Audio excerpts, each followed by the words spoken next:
consider this a professional courtesy. Hello, everyone, and welcome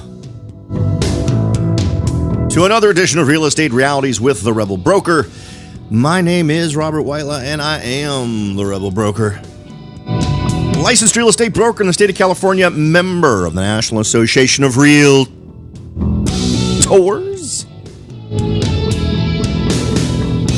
But please, don't hold that against me. Welcome to it, everyone. I think today's show is interesting. If it historically plays out like it has in the past, it's likely to generate some buzz, at least a little chatting among folks who listen to the show. I would absolutely love your feedback, but in my opinion, one of the stupidest things to ever be done in real estate has just been done. So with that in mind, we will jump into the subject as soon as we first cover the best ways to reach out to me. Of course, the website is the tool to use. Simply head on over to therebelbroker.com. From there, you can send along any ideas, suggestions, observations, or questions that you might have. Of course, you can also join the Rebel Underground. There are several buttons all scattered throughout the site there to do that. The player has a button built into it. You can also take a survey to support the show. It's a big red button that you can push at the tippy top of the page. And by doing that, you're helping me grow the page, but you're also putting yourself in the drawing for a $50 Amazon gift card. Now, we do this drawing in the first couple of weeks of each month. We've been doing it for a while now and have given out lots and lots of money. So feel free to head on over, submit your name, answer the handful of questions. You'll be helping me out, and you'll be putting yourself in the drawing for that $50 Amazon gift card. So make sure to get over there and do that. Okay. So what am I talking about? I'm wondering if any of you, before I've even said it, have guessed what this idiocy is. Because I don't think there's any question that it's stupid. And we're going to talk about it in detail as to why it's stupid. But I'm going to give you a second to think about it. What has happened in the news in the last week that you think is ridiculously stupid? At least as far as it relates to real estate specific news. Thought about it a minute? Now, I realize you may, in your head, have several to choose from, but without a doubt, without any question, and I don't think there's any room for debate. I'm sure some folks will want to, but this is the headline. California officially becomes the first state to require solar panels on new homes starting in the year 2020. And that, my friends, is absolutely 100% moronic. It is the ultimate in making a decision that feels good without thinking further than the end of your nose. There's no reflection on the actual effect of the marketplace. There's no reflection on what other things the government forces you to do through regulation, what those things have brought to us. Nothing at all. And even within even if you are a solar pro person, this does not make sense. And we can get into all of that. There's a whole lot here we can talk about. And I've been trying to decide where to start because this is not something that is neutral to buyers, right? Whatever it costs, well, just like all other regulations. And we're going to be discussing those a bit today because I want to really set the stage. I feel like there's an awful lot of people who don't get what we're going to talk about today. And you absolutely need to be aware of it, particularly when you find yourself bumping into folks who think stuff like this is great. It isn't. It's stupid, and it ends up costing not only individuals money, but it ends up costing good ideas time. And we'll talk about that. I want you to think also about what other industries have benefited from the government forcing it or throwing money at it, because that's basically what this is. There's a couple of ways the government can throw money at a thing, right? They can mandate that everybody has to do it, which means they don't necessarily write the check for it, but they mandate it so you have to buy it. So you end up buying a specific product from someone. For my money, the government shouldn't be allowed to force you to buy a product. And solar panels are clearly a product. So mandating that, for me, is a bad thing. But there isn't anything in the world that tends to then benefit from getting this money. And some people right off the bat might be thinking, well, no, that's not the case. In a world like the one we are in a world where consuming and all these other kinds of things are part of the equation, you tend to stop worrying about making your thing better. And another example I go for is college education, right? I don't think anyone is arguing that college education has gotten better over the last 30 years. Grades have gone up, but comprehension has gone down, right? So when you start looking at the results, and I want to only bring that up as a comparison. I'm not really interested in getting a huge political discussion about other things, but in terms of every study that's ever been done, there's more A's being given out, but less content being comprehended by college graduates, right? College graduates are less able to pass standardized exams once they've graduated than past graduates of college. So it's turned into a little bit more of a promotion thing. And the reason for that is money. Colleges and universities, the cost of college has gone through the roof. It beats everything in terms of how much it's gone up. Google it. It's gone up higher than healthcare. It's gone up higher than everything, whatever, real estate, anything. It beats everything by a mile. And it's because it's been not quite regulated, but man, socially sold is the only way you can move forward in your life. And then money has been made ridiculously available to the folks who are going to go. So what you end up with is the same hyper purchasing frenzy that you had with houses. That's one reason why I draw this comparison, is because I think one of the next big debt bubbles that we have is college education and the stupid drivers behind that. Now, we all feel good about financing this because it feels like a good thing, right? College education. But then what you do is you facilitate this crazy level of inflation. You make it much easier for folks to end up being burdened with tons and tons of debt. And I would argue that come the end of the equation, you've probably not helped as much as you would have hoped. In fact, for a lot of folks, you've probably hurt them. And then colleges and universities are enjoying something like a 50% dropout rate, so they don't want that to happen. A dropout doesn't pay tuition, so they try to make it easier to get through the process, to stay there for the full 4 years, and then you end up graduating people who really shouldn't be graduated. All right. So now let's apply that to solar panels. If there is a mandate to buy solar panels, what you end up with, and particularly in the world of research like this, or not research, but a product like this, which is still in a phase where efficiency is important and being able to pull more and more energy out of sunlight is key. What you end up doing is pushing a very consumer level experience, and then you end up stopping what I think is potentially a lot of energy behind doing research to push things forward. And I think that a market approach does that, right? So even if you're a solar person, if you want to slow down research and development and that competitive edge that you have where there's a certain number of vendors of solar panels, and you want to make it strictly a deal where people just start selling the panels instead of researching, making them better. This is something that's going to do that. Now, you can argue that, well, it'll put more money behind it, and therefore they'll do more research. I tend to find in other industries that's not quite the case.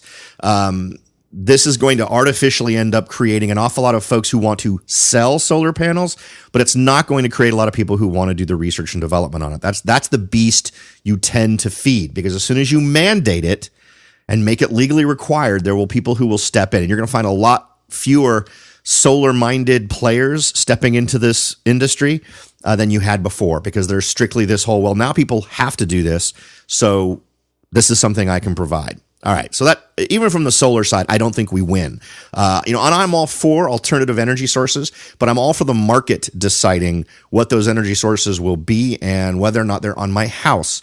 I have a problem with the government telling me if I'm going to buy a house or if I'm going to build a house from the year 2020 on, it has to have solar power. That is insane to me. I would much rather wait. I could easily see myself being a person who uses solar power at some point, but I don't think we're there. I don't think we're there in terms of the maturity of solar panels themselves. I don't think we're there in terms of the battery technology. Has battery technology gotten ridiculously better? Absolutely. But again, I don't think it's quite there yet. Okay.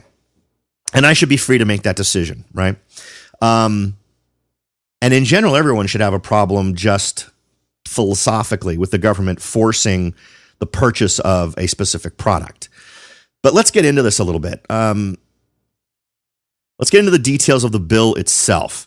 The California became the first, this is from The Blaze, and they became the first state, California became the first state in the U.S. to require solar panels on all new homes up to 3 stories tall.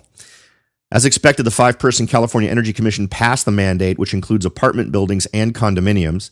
The mandate will take effect January 1st, 2020, and doesn't require approval by the California Public Utilities Commission of the legislature.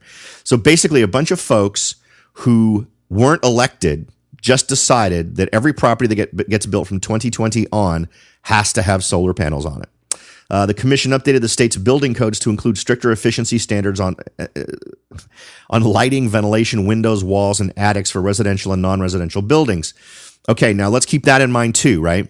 Are there exceptions? Exceptions or alternatives would be made for homes that are shaded by trees or taller buildings, or for houses too small for a solar panel system. Now, I could imagine that this would turn into developers potentially wanting to find properties where they can develop where there is too much shade to require solar panels so that they can keep the cost down. The commission estimates the rule will reduce greenhouse gas emissions by 700,000 metric tons over a 3-year period.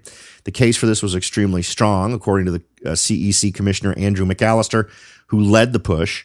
In California, we do believe in climate change. We do believe in facts. It's become clear to all of us that it's the right thing to do, and then the marketplace is ready. How much will it cost? Adding solar panels to a newly constructed house could cost homeowners about $10,500. We're going to talk about in a minute because that's a very conservative estimate. But it also depends on the size and location of the home. Some estimates, and these are the ones I've read, the most commonly tossed around numbers are it'll add between $20,000 to $30,000 per house. It's also estimated that solar will save just over $16,000 in energy bills over the life of a home. So let's think about that for a second. When they give us numbers like just over a certain amount that it'll save, you can bet they're talking about the largest install. So let's call that the $30,000 install. So in terms of money you're actually recovering from the money that you're not going to spend on your energy bill, you are only saving $14,000. You're not even saving. You're spending $14,000. And remember, you're using the utility of all of that money up front. What about affordable housing? Adding to the cost of new homes doesn't address the issue of affordable housing in California. Quote, and no matter how you slice it, this increases the cost of housing and exacerbates the affordable housing problem, said Adrian Moore, Vice President of Policy at the Reason Foundation.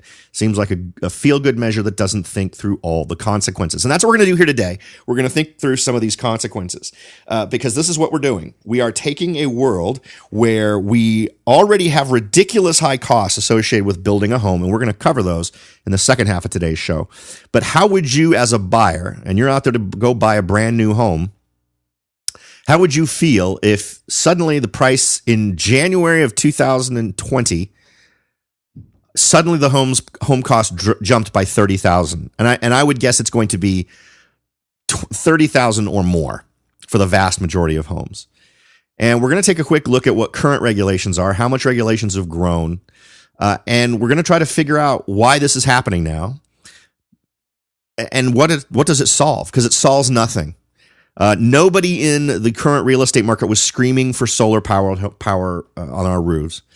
No one was. We're all screaming for more inventory. We don't have enough inventory. So we're going to try and unravel this. It is, without question, one of the dumbest things I've ever heard of. Completely ignorant of the reality on the ground. It doesn't address any actual problem aside from the claims relating to greenhouse gas emissions. So we'll talk more about that. So don't go away. We'll be right back. Are you ready to jump in and start your search for your first investment property? Maybe you've decided that it's time to own your own home, or maybe you're ready to sell your home and move on to something new. No matter what your goal is, the Rebel Broker can help. That's right, aside from hosting this show, I am also the owner, broker of Whitelaw & Sons Real Estate Services right here in Silicon Valley. With over 25 years experience serving Silicon Valley, Morgan Hill, San Martin, and Gilroy, I or one of my great agents can help you achieve your goals in real estate. So if you're ready to look into taking that next step towards achieving your real estate goals, point your browser at www.soldbyrobert.com. That's www.soldbyrobert.com and get in touch. Let me show you how I will earn your business and your respect. Again, that's www.soldbyrobert.com, or you can call me at 408-852-0525. California Bureau of Real Estate ID 00984-909. Welcome back, everyone. We are talking about California's recent move, I mean, literally it was last week, to mandate that all new construction must include solar panels unless this is a building that doesn't get any sunshine. I sat down I wanted to do this show on for Friday and just couldn't find the time to do it. I was stunned that this passed. I'd been keeping my eye on this particular topic for a week or two, and thought that it just, how could they do this, given all the facts? Now, when I talk about the maturity of solar panels, the cost-reward equation is really the one that needs to be dealt with in terms of the technology. Right? I already talked about, for a $30,000 install, your panels will go dead and no longer generate power, and in that time will have only saved you $16,000 over the life of those panels. That doesn't make sense. And I get there's plenty of folks who argue out there and say, well, you know, you're paying to reduce your carbon footprint. Great. My argument would be there are other places to go. The emissions from the power that you consume is not at the top of the list of things to address. So no matter what side of the argument you're on, this doesn't really approach a solution, and doesn't really represent enough of an influence that it would be something this should be done at. And for me, on a philosophical level, it shouldn't be done, period.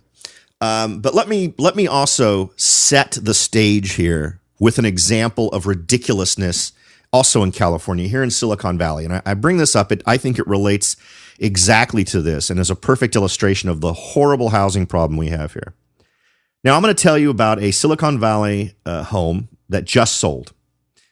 The home that we're talking about was ravaged by fire and nearly burned down to the ground. It is in ridiculous shape. It's not even in a particularly amazing neighborhood. But in order to build a home here or get a home up on this property, again, you would need to tear down what's there. That home got 6 bids.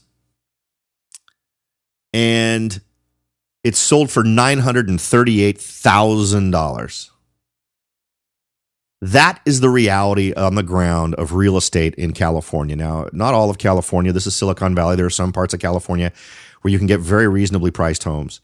But here in Silicon Valley, parts of Southern California, the market is ridiculous. And I find it stunning that the commission that's supposed to be most interested in what affects people within this state, that their first go-to item is to suggest that we need to increase the price of homes. Now, remember, 2020 is a magical year for us. Remember, we've talked about a lot of different folks who estimate what's going to happen in the real estate market. I've talked about what my estimate was, which came and went, and I was totally wrong on the timing. So what's magical about 2020? Well, 2020 is the most common year that many folks have talked about in terms of thinking that's the year things will go nuts. Late 2019 or early 2020. Now imagine home prices artificially in literally a month, or anything that gets built, that gets starting to be built in 2020. And you can bet construction will drop through the floor.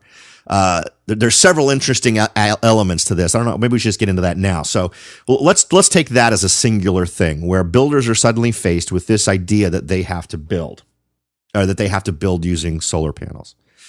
Now, if I'm a builder and I want to get as much work as I can done, I sure am going to push for construction being completed before the deadline for this. So that would mean to me potentially a big jump in inventory in 2019. That could be awesome. If we could see a big jump in inventory before this were to go into effect, I think that would really help the marketplace. I hate to see it come about this way, but whatever gets them going, I think is important. Now, let's focus for a second on profit history. Now, this is going back to 1995. And we need what I'm looking at here is a graph that talks about the average, the profit for building a home, right? The bottom line is builders build homes to make a profit. Now, I only have data going up to 2011, but back in 1995, profits were about 9%. They peaked in 2002 at about 12%. Then they dropped by the time 2004 arrived back down to about 8.5, 9, maybe 10%. And then from 2004 to 2007, they jumped up again to about 11%. Then from 2007 to 2011, they steadily dropped so that now it's just over 6% in 2011. So I don't have any numbers since 2011. But we are going to look at something else here. Now, another element to consider here is, what do you do as a home builder when you see that? Well, you see what we've seen. You see builders focusing on the luxury end of the market, pushing that price up as high as you can, because you can increase the cost of materials, those types of things. That doesn't increase labor, right? You're still installing the same thing. You're just installing a higher quality version of it. So overall, the amount of money you can then make on the back end of that sale is higher. Now, imagine a world where people are not scrambling for solar, right? I've seen developments where they really push the whole day. It's a green footprint development. They have solar panels in every home. They don't see statistically a huge increase in the number of folks interested in buying. In fact, those homes that have solar panels on them already tend to be more expensive, and some buyers don't want to pay the extra price for the solar panels. It's just, there's not enough folks out there who want to. So the fact that this would be mandated isn't going to be something that's going to draw people. In fact, it would turn people away from new construction simply because of the price. But let's talk for a minute here, because everyone wants to point the finger at builders, greedy builders. Well, builders have been taking less and less in profit since 2007. And we've talked about regulatory costs just since 2011. And this is interesting. I like the way these numbers kind of coincide. We already talked about profits dropping to the lowest level since 1995 in 2011, right? At the day to day, just in terms of costs of regulation. Now, the new home price since 2011 has gone up 33.8% up to 2016. So I have data going from 2011 to 2016. And this is an article that comes from the Wall Street Journal. Regulatory costs in that same time frame went up 29.8%. So prices have only gone up really 4% in terms of what builders potentially get to keep on the back end.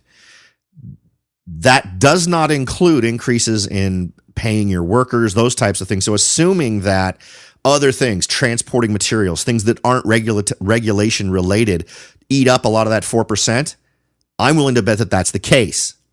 Now, do you feel, we've asked this question before on the show, do you feel that the property that you buy today that was built today is less safe than it was in 2011? Of course not. But then let's also keep in mind that this is only data going back to 2011. And I did a show a couple of years ago where we talked about regulatory costs, and I had this great graph. Can't find it, unfortunately, but it showed us the regulatory increases from 2000 to 2015, 16. And there is a ridiculous jump in regulatory costs right around 2002, 2003. And it's primarily because the government simply wanted to get in on all of this growth in home prices, and we're throwing all these regulations on. Now, remember, the note we just read, the article we just read, doesn't just include this stupid solar panel thing. It also includes more regulations. So you're not going to find a year where you get fewer regulations on building a home. Every single year, they're tacking on more. So in addition to these costs related to solar panels that we're not going to see implemented until 2020, you've got these other changes that will probably go into effect immediately or at the end of this year that will also continue to contribute to the increase in the price of homes. Now, when we compare new home prices, now we've talked about the cost of a new home. We've talked about the price, the regulatory cost of building a new home. We've talked about new home prices. But if we compare median new home prices to a resale home, to an existing home, over the past 5 years, we see that that they've been 32 to 38% higher among new homes. So in other words, if you're comparing similarly set up homes that are brand spanking new to ones that are same general square footage and features to an existing home, it's 32 to 38% higher, which is ridiculous. And also is the biggest gap between those two numbers since they started carrying these numbers or calculating these numbers in the 1960s. According to this article, compliance costs are one of many factors affecting prices of new homes, economists said. Builders have also focused more on the move up and premium markets throughout the economic recovery, meaning a tendency toward larger, pricier homes. Okay. So here's the reality of the situation. We already have a place where the marketplace where homes get built is being more and more hampered by regulations that they have to pay a cost for. You have to pay people to comply with regulations. You have to pay people to keep track of the regulations. You have to pay people to implement these regulations. And almost all of these regulations, aside from just having people track them within your company, carry a cost because there's a requirement related to implementing it in the property. I've suggested on this show that we should roll the clock back to the year 2000 in terms of regulations. That kind of a drop would be huge. It would be an awesome way for folks to be able to suddenly afford homes because you've dropped the regulatory costs that builders have to deal with. Which brings us to another problem.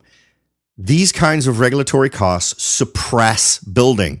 Anytime you overregulate an industry, particularly in specific states, you drive those folks out. Now, as we've talked about here on this show, we are still less than a quarter of where we used to be in terms of number of homes being built leading up to the last big boom.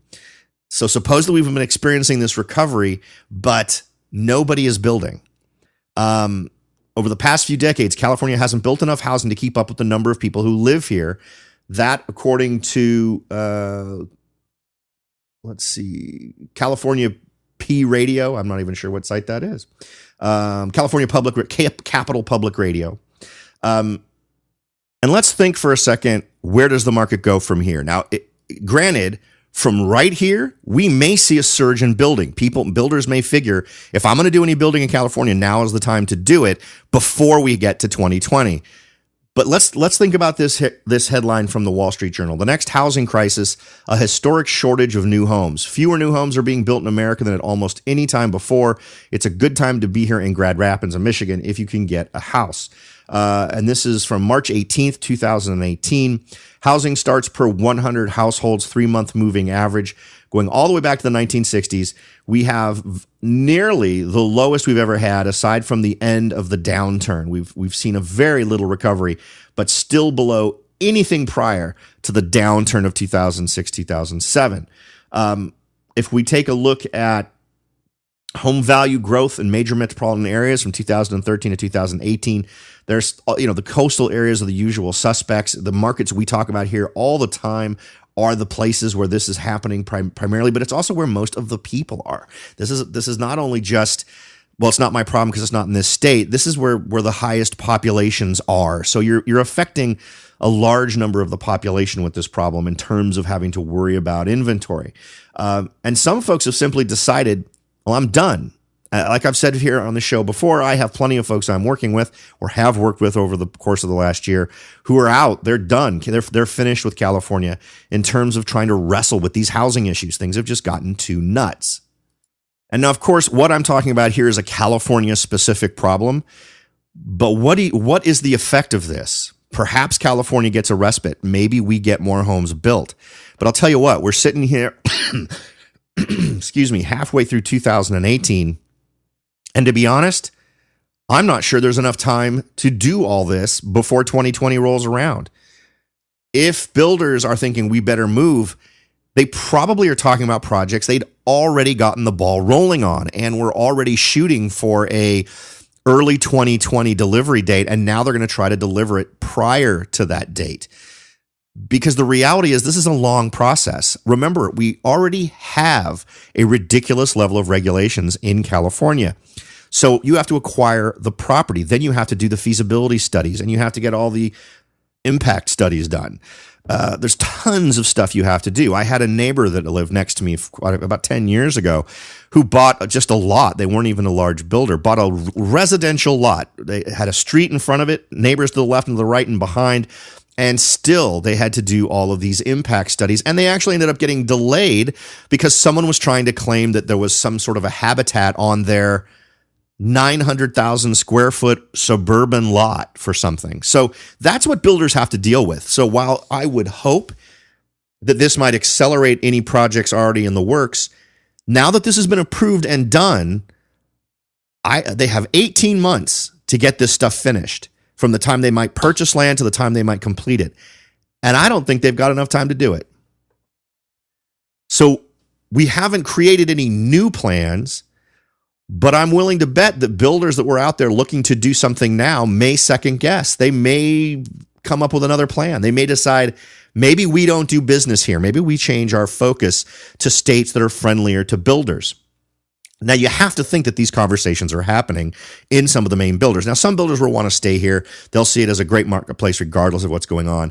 But those folks are going to be the ones that tend to react to these things the way they always have, by creating more high-end real estate. The bottom line is, when you add these levels of regulation, there's only two ways you can go to make more money. One is to cram as many units as possible into as small a space as possible, to use up every square inch you can. That tends to spell condos. That tends to spell multi-family housing like apartments, sometimes townhomes. It doesn't spell affordable single-family residential homes, which is what we're starving for. So there's really no angle to this where we benefit. There is no good that is going to come from this. The idea that adding $30,000 to homes at a time when we are already suffering under ridiculously low inventory isn't the solution to the problem. Now, here's the other part of this, right? We've talked about from an energy standpoint, it doesn't make sense. From a standpoint of what should we attack first if we're truly concerned about greenhouse gases and tackling the consumption of energy that contributes to carbon footprints, this isn't even the first thing you go for. We've talked about it from the standpoint of costs. We're already overburdened with regulations, and this additional regulation is going to tack another $30,000 minimum onto the cost of your home. So where do we go from here? Does any good come? Now here's the other side. So in 2020, do we see so few new homes being built, or enough of a decrease in the number of homes being built, that we see a continuing crazy ballooning of the cost of a home simply driven by inventory? Because you can bet that population isn't going to be dropping. Now, population in California has remained flat or dropping a little bit over the last year, but not enough. The demand for housing in the urban areas like Silicon Valley, at least, has not gone down. So I'm not real sure what problem we're solving here. It's definitely a feel-good thing, but it's definitely not a let's do the smartest thing we can for the real estate market. Now, what else is creepy, and this is kind of the final element here, is FHA, Fannie, Freddie. You can bet that all of these lenders are going to step in to finance this cost, this additional cost to your home in some way, when it's discovered that it causes problems. Some of them have already talked about it. FHA has already talked about programs relating to this. And you can bet that what it will end up with is huge indebtedness that ends up getting translated over to the taxpayer as if we didn't need more of that, as if we needed more of that. So I don't know where to go for this. I'm not sure where the great advice here is. If you're a builder, build now. Build before you get to 2020. If you are a buyer, I think that you have to start understanding that getting at the point you hit that 2020 deadline, I don't think that brand new homes go into the marketplace, or at least not at a entry level or mid level price. I think what this does is continues to push the reachability of new homes out of the hands of someone at the middle or bottom end of the marketplace. You're going to end up only seeing people catered to that are at the high end. Not healthy for the market, not healthy for buyers, great for sellers maybe. I don't know, as demand continues to increase because of a reduction overall in the overall inventory. But what you're going to see is just less competition at those lower price points for existing homes. And that's a shame. It's also a horrible thing to see happen in the real estate marketplace. I think we're going to see a stagnation in solar panel development, which I think is a shame, simply because it's going to turn strictly into delivering what is existing. There's going to be no motivation to spend any kind of money on improving it. You'll have the same folks who've been working on improving it continuing to do so, but you're not going to see new players stepping in to do this. The folks you'll see that are new to step into this are folks who just want to make money at anything. If it was a regulation for selling marshmallows, they'd start a marshmallow company. But because it's a regulation that forces the sale of solar panels, they'll jump right on board. And let's remember the last time the government got involved in funding solar panels. Anyone remember Solara? Anybody, was what that name of the company in California that went bankrupt after just consuming millions and millions of taxpayer dollars? Just because the government does it doesn't usually means that it's not going to be done well, and it's not going to end up as everyone hopes. If you really want things to thrive, you need to keep government as far away from them as possible. And again, even if you don't share my view on that, let's say that you believe the only real advancements made, the only real push forward for people in terms of achieving big goals was done with the help or push of government. Even if that is your standpoint, I don't see how this makes sense in that world either. The big problems, I mean, when you're gushing blood from an artery, you don't worry about that abrasion on your thigh. And as from my standpoint, where I'm watching, we have a severed artery in the real estate business in California, and all this does is open that wound up a little more. All right, folks, I hope this has been useful information for you, at the very least interesting, maybe get your brain bouncing around in some new ways. I'd love to hear back what you think about this. It's absolutely idiotic to increase the cost of homes at a time when costs are already insane. There is no level that this makes sense, and I don't know if you agree or not, but I'd love to hear from you. Thanks again for listening, everybody. I'll talk to y'all next time.